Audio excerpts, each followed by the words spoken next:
and welcome to Deal 2 of the Working Together Defence Masterclass.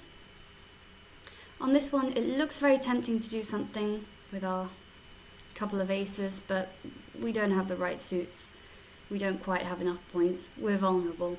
Let's just leave it. So we pass.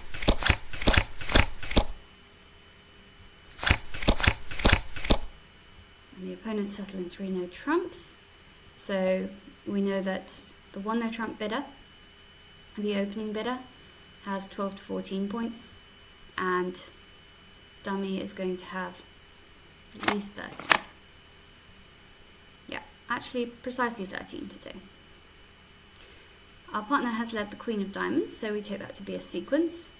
And I have to say we're not enamoured with this lead. We've got nothing to help partner with, so just get on with it. So these kinds of hands are a little bit tricky. What you can do is you can choose to duck, let the opponents win the trick, or you can win with the ace.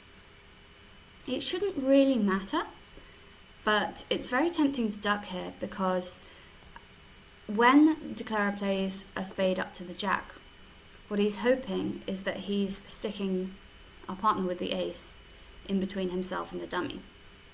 So to that end, he's really going to be very keen to play another spade from his hand.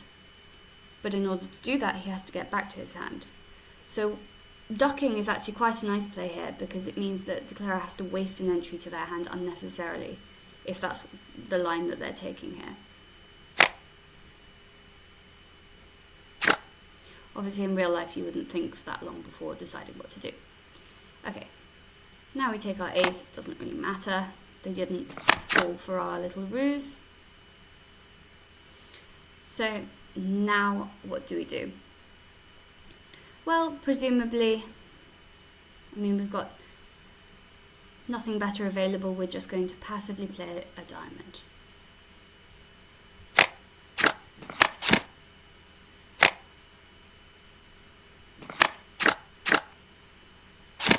Declarer played a heart to the queen.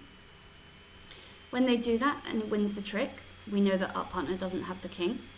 So it's good to think things like, our partner doesn't have the king, so Declarer has it. And now Declarer has won the ace, and we see the 10 pop up. So our jack and 9 are now the same card, because the card in between is gone. So it's starting to look like our hearts might get established in this way. So when Declarer plays another diamond, which we're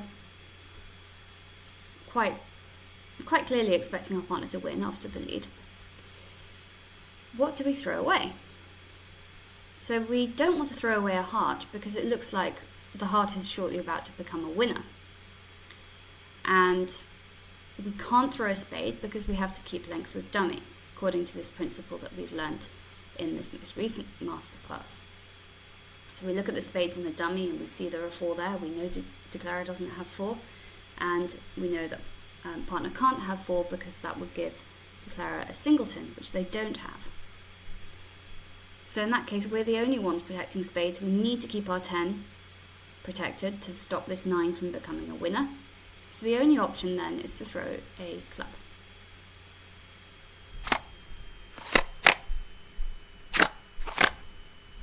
Okay. Interestingly enough, it's partner who's putting the pressure on in this hand. They're playing the diamonds, but that's because they're winners. Partner doesn't know that we have potential winners over here. Well done, partner has worked out to play a heart to push out Declarer's king.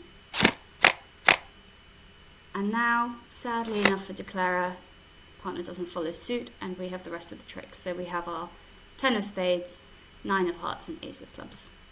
So we actually take them 2 down on good defense. Perfect defense, I should say.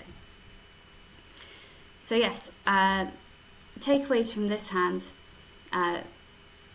Thinking about whether to win or duck is always a good thing to think about. But the most important thing is making sure that we know it's important to keep our spades. We can see that we're the one protecting spades from the dummy. and whether it's realistic to produce a heart winner might affect whether we keep a heart or not. But probably at this point, the third round of clubs is not going to be too useful.